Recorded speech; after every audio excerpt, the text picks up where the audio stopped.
எந்த ஒரு காம்படிட்டிவ் எக்ஸாமா இருந்தாலும் ஹிஸ்டரியை பொறுத்த வரைக்கும் இந்திய தேசிய இயக்கம் இந்த தலைப்புல தேர்வுல வராத ஒரு வருடமே இருக்காது. இன்னைக்கு நம்ம பார்க்க போறது தேசிய உணர்வு எப்படி உருவாச்சு அப்படின்றதான் பார்க்க போறோம். இது ஒரு முக்கியமான பகுதி. இது பாத்தீங்கன்னா 8ஆம் வகுப்பு NCERT அந்த புக்ல இருந்து எடுத்தது. 1850க்கு பின்னாடி இந்தியர்களுடைய மனதில் ஒரு மிகப்பெரிய ஒரு கேள்வி எழுந்தது, இந்தியா யாருடையது? அதுக்கு பதில் மெதுவாக தான் உருவாச்சு, உடனடியாக உருவா இல்லை. இந்தியா இந்தியர்களுக்கு தான். மொழி, மதம், சாதி, பாலினம் எதுவாக இருந்தாலும் இந்த நாடு எல்லோருடையதும் பொதுவானது. ஸோ இந்த தேசிய உணர்வு வளர காரணமாக பல அமைப்புகள் உருவாச்சு.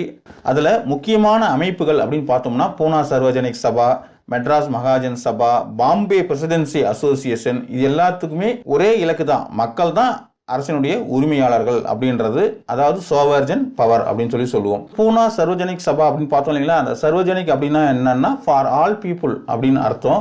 இது எல்லாமே ரீஜனல் ஆர்கனைசேஷனாக தான் இருந்தது. ஆனால் கோல் பார்த்தீங்கன்னா நேஷனல் கோலாக இருந்தது. அதாவது கான்செப்ட் என்ன அப்படின்னா சோவர்ஜினிட்டி, அதாவது மக்களாட்சி உரிமை அப்படின்றது தான். சர்வஜனிக் அப்படின்னா சர்வ அப்படின்னா ஆல், ஜானிக்னா பீப்புள்.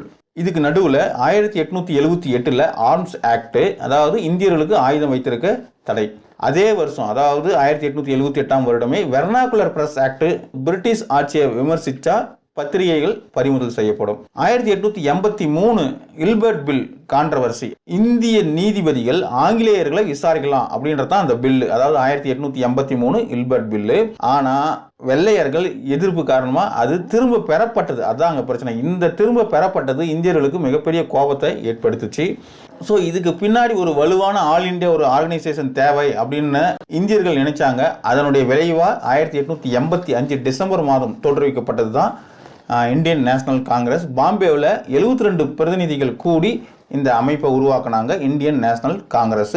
ஆரம்ப காலகட்ட தலைவர்கள் அப்படின்னு சொல்லி பார்த்தோம் அப்படின்னா Dadabhai Nowroji, Badruddin Tyabji, Surendranath Banerjee, பிரோசா Mehta, WC Banerjee, Ramesh Chandra Dutt, S Subramania Iyer, A.O. Hume, இவங்கெல்லாம் ஏர்லி லீடர்ஸாக இருந்தாங்க.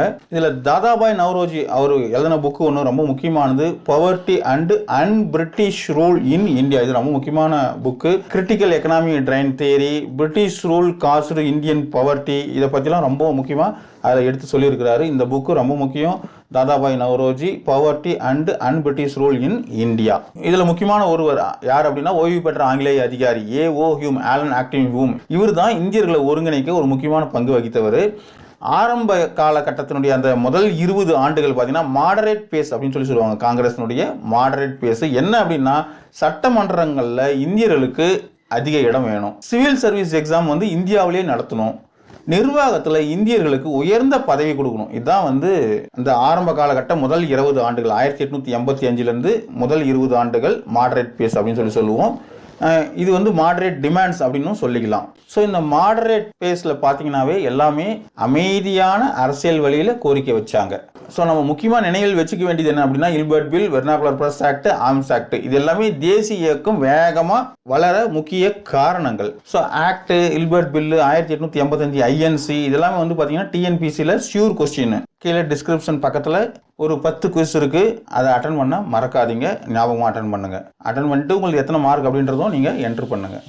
TNPC குயிக் மெமரி ஃபார்முலா என்ன பார்த்தீங்கன்னாக்கா arms act 1878, vernacular press act 1878, இல்பர்ட் bill 1883, INC formation 1885. தேசிய இயக்கம் வலுவடைந்ததுக்கு இது 4 ரொம்ப முக்கியமான காரணம். ஸ்டடி ஸ்மார்ட், ரேங்க் ஷூர், அரசு வேலை பெறுவதை நம்ம லட்சியம் அடைஞ்சிருக்கோம். நன்றி.